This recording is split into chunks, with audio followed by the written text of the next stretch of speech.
అల్లూరి సీతారామరాజు జిల్లా ముంచంగిపుట్టు మండలం కర్రిముక్కిపుట్టు పంచాయతీ తాంగుల గ్రామంలో మేము సిద్ధం మా బతుకు సిద్ధం కార్యక్రమాన్ని నిర్వహించేందుకు వెళ్లిన మండల వైసీపీ శ్రేణులకు ఎదురుదెబ్బ తగిలింది. మేము సిద్ధం మా బూతు సిద్ధం కార్యక్రమానికి వెళ్లిన వైసీపీ నేతలకు ఎదురుదెబ్బ. అల్లూరి సీతారామరాజు జిల్లా ముంచంగిపుట్టు మండలం కర్రిముక్కిపుట్టు పంచాయతీ తాంగుల గ్రామంలో మేము సిద్ధం మా బూతు సిద్ధం కార్యక్రమాన్ని నిర్వహించేందుకు వెళ్లిన మండల వైసీపీ శ్రేణులకు ఎదురుదెబ్బ తగిలింది. అదే గ్రామానికి చెందిన గిరిజన సంఘం మండల నాయకుడు గల్లెల జీనబంధు వైసీపీ కార్యకర్తలను నిలదీశారు.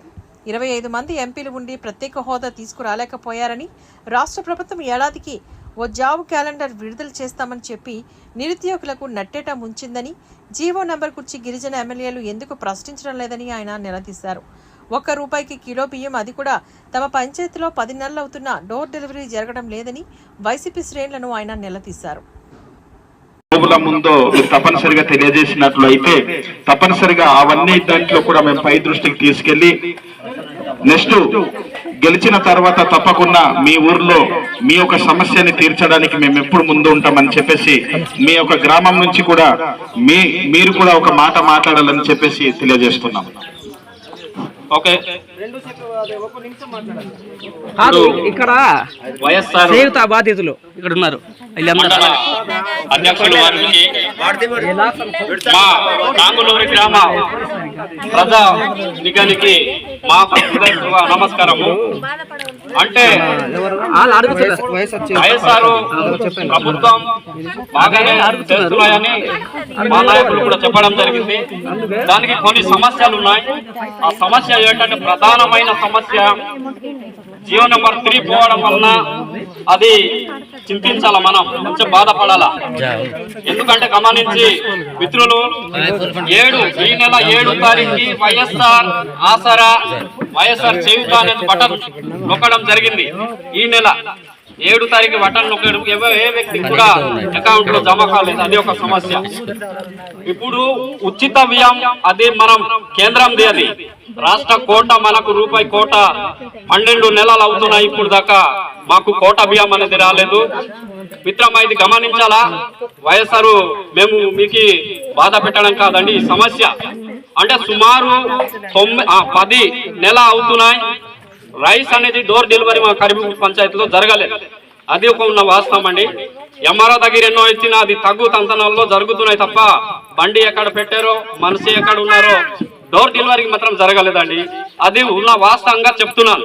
పింఛన్ అంటున్నారు, ఏ ప్రభుత్వం వచ్చినా పింఛన్ అనేది వస్తాయండి. దయచేసి పింఛన్ కోసం మాత్రం మనం ప్రస్తావన చేయకూడదు. అది ఒక ఉన్న వాస్తవం చెప్తున్నాం. ఎందుకంటే మన సంక్షేమ ఇప్పుడు ప్రైవేటీకరణ, సరళీకరణ, ప్రపంచీకరణ ఈ 3 విధానంలో మనం నడుచుకొని పోవాలా. ఇప్పుడు సర్వనాశనం అవుతున్నాయండి. 22 మంది ఎంపీలు ఉన్నారు. అంటే మెడలు వంచి హోదా తెస్తామన్నారు, ప్రత్యేక హోదా. అది ఎంపీలు ఉన్నారు, ఎమ్మెల్యేలు ఉన్నారు. జియో నెంబర్ 3 కోసం మాట్లాడకుండా ముఖం కాచడం, టీ బిస్కెట్ అసెంబ్లీలో వెళ్ళకూడదు. మా సమస్యని, మా బాధని మేము చదువుకున్నాం, బీడీ పీజీ డైట్లు చేస్తున్నాం, ఉద్యోగం లేక రోడ్డు తిరుగుతున్నాం. ప్రతి జనవరి జాబ్ క్యాలెండర్ అని ప్రకటించారండి. మేనిఫెస్టో ఇప్పుడు దాకా ఉన్నాయి, మా దగ్గర ఉన్నాయి. మేనిఫెస్టోలు మా దగ్గర ఉన్నాయి. దయచేసి టైం తీసుకున్నారని బాధపడకండి. మా సమస్య మీ ప్రస్తావనలో ముందుకు ఉంచుతున్నాం కాబట్టి ఏమనుకోకుండా వినవలసింది కోరుతున్నాం. ఎందుకంటే ఇప్పుడు ఇల్లు పట్ట ఇచ్చారండి. ఇప్పుడు దాకా వాళ్ళకి ఇల్లు బిల్లులు కాలేదు, ఇల్లు అవ్వట్లేదు. అది ఒక సమస్య మాది. కాబట్టి ఇది గమనించి ప్రతి గ్రామంలో సమస్య ఎన్నికల కోడ్ కాదు, మన గ్రాంట్ అయింది, రొటీన్ అవ్వాల్సిన బాధ్యత వైఎస్ఆర్ ప్రభుత్వం సభ్యులు చూసుకోవాలి. సైకో జగన్ సర్వనాశనం చేశాడు. మీ భవిష్యత్తు చీకటిమయం చేసిన వ్యక్తులను గుర్తించండి. రాష్ట్రాన్ని, ప్రజల భవిష్యత్తు కాపాడాల్సిన అవసరం ఉంది. సైకో జగన్ అన్ని రంగాలను సర్వనాశనం చేశాడు అన్నారు. వేధించి చదువుకోకుండా చేసి కడాన నేను అనుకున్న లక్ష్యాన్ని నెరవేర్చుకోలేని ఆత్మహత్య చేసుకునే పరిస్థితి వచ్చిందంటే తమ్ముళ్ళు మీరు సహిస్తారా అని మిమ్మల్ని అడుగుతున్నా, ఆమోదిస్తారా అని మిమ్మల్ని అడుగుతున్నా. అతను ఈ ఊర్లో ఏం చేశాడు? అమర్నాథ్ రెడ్డిపై చెప్పాడు మేము సహకరిస్తామని.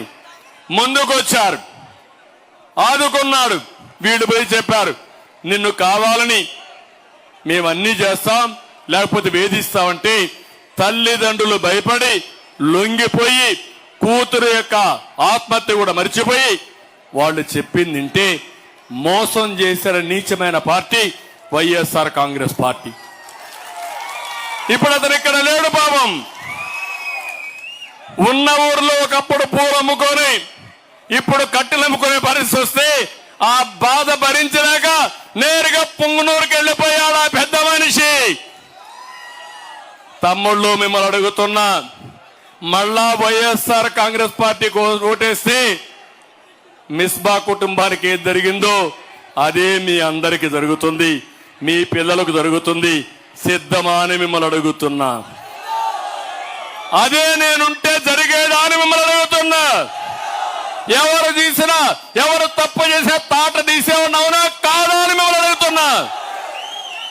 అది మనకు వీళ్లకు వ్యత్యాసం. ఇలాంటి పెంచి పోషిస్తున్నారు.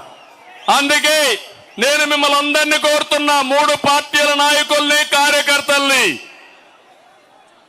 అందరినీ గెలిపించండి.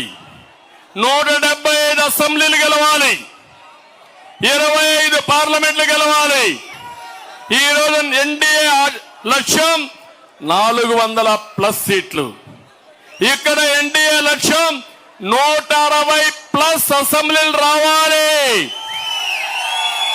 24+ పార్లమెంట్ రావాలి.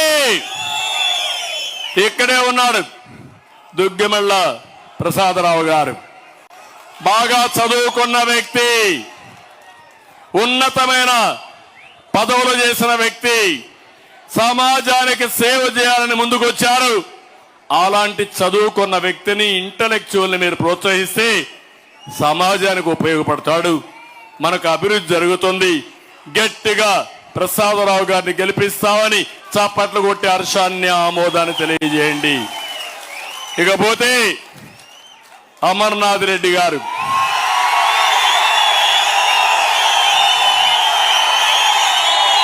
మీ చప్పట్లే చెప్తున్నా మీ ఆమోదాన్ని గట్టిగా మారుమోగించండి.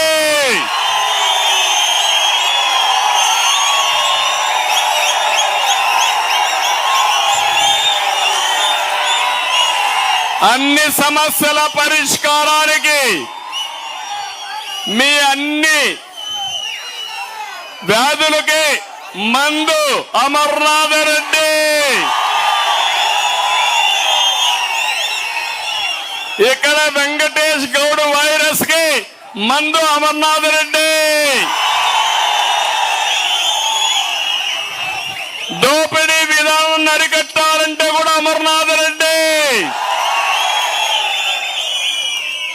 రాజీ లేని పోరాటం చేసిన కుటుంబం అమర్నాథ్ రెడ్డి గారి కుటుంబం. అందుకే కోరుతున్నా, అత్యధిక మెజారిటీ రావాలి, వైఎస్ఆర్ కాంగ్రెస్ పార్టీకి దిమ్మ తిరగాలి. రెడీగా ఉన్నారా మీరు? కౌంట్ డౌన్ ప్రారంభమైంది.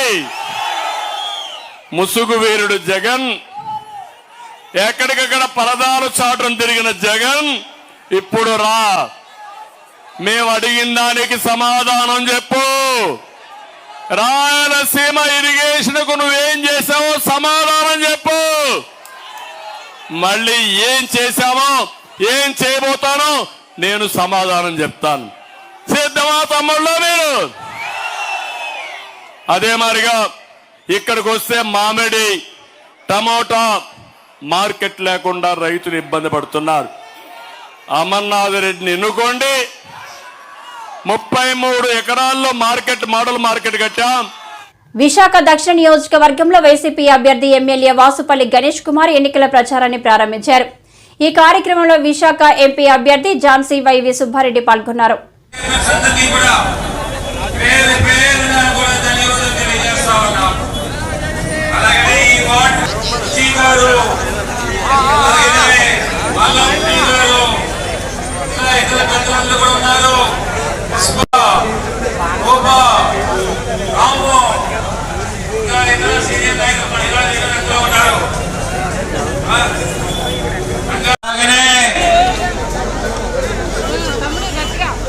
ఈ వార్డు అధ్యక్షులు కనకారెడ్డి గారికి, చైర్మన్ గారు మల్లిబాబు గారికి ప్రత్యేకంగా వందనాలు తెలియజేస్తా ఉన్నాము. చైర్మన్ గారికి మా పాదాభివందనం తెలియజేస్తా ఉన్నాము. ఈ టెంపుల్ యొక్క చైర్మన్ గారికి మల్లిబాబు గారికి. పెద్దలు వైవి సుబ్బారెడ్డి గారు, రాజ్యసభ ఎంపీ, ఉత్తరాంధ్ర జిల్లాల రీజనల్ కోఆర్డినేటర్ గారు, వారికి మా పాదాభివందనం తెలియజేస్తా ఉన్నాము. పెద్దలు ఝాన్సీ మేడం గారు, శ్రీమతి బొత్స గారు ఇప్పటికే 2 సార్లు ఎంపీగా చేసి పార్లమెంట్లో తనంటూ గళాన్ని గర్జించి అనేక సంక్షేమ పథకాలు ఈ భారతదేశానికి అందించినటువంటి వీర వనిత, ఆ పేరులోనే ఉంది శ్రీమతి ఝాన్సీ గారు అని చెప్పేసి వారికి కూడా మా అక్కకి పాదాభివందనం తెలియజేస్తా ఉన్నాం.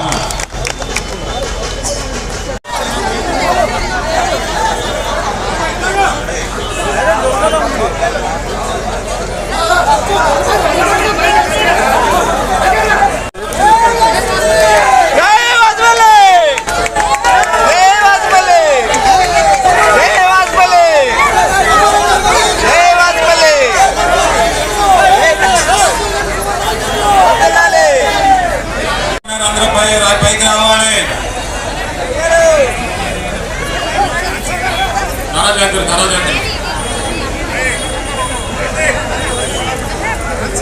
పైకి రావాలి.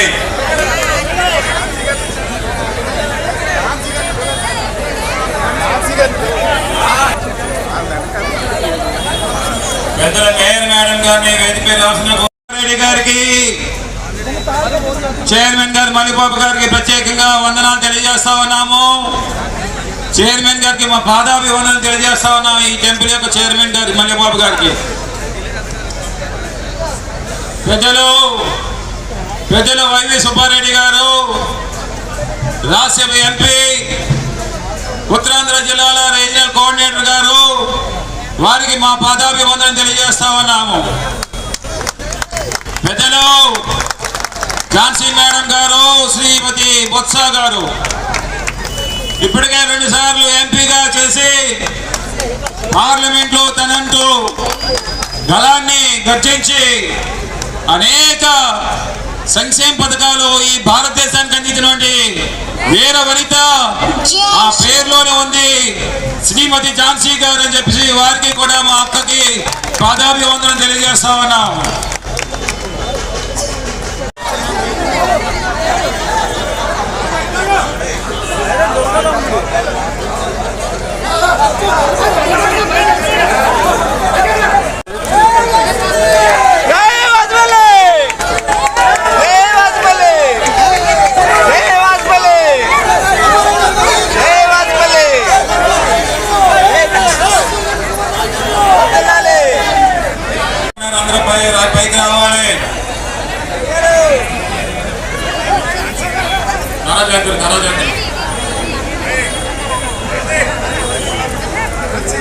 పైకి రావాలి.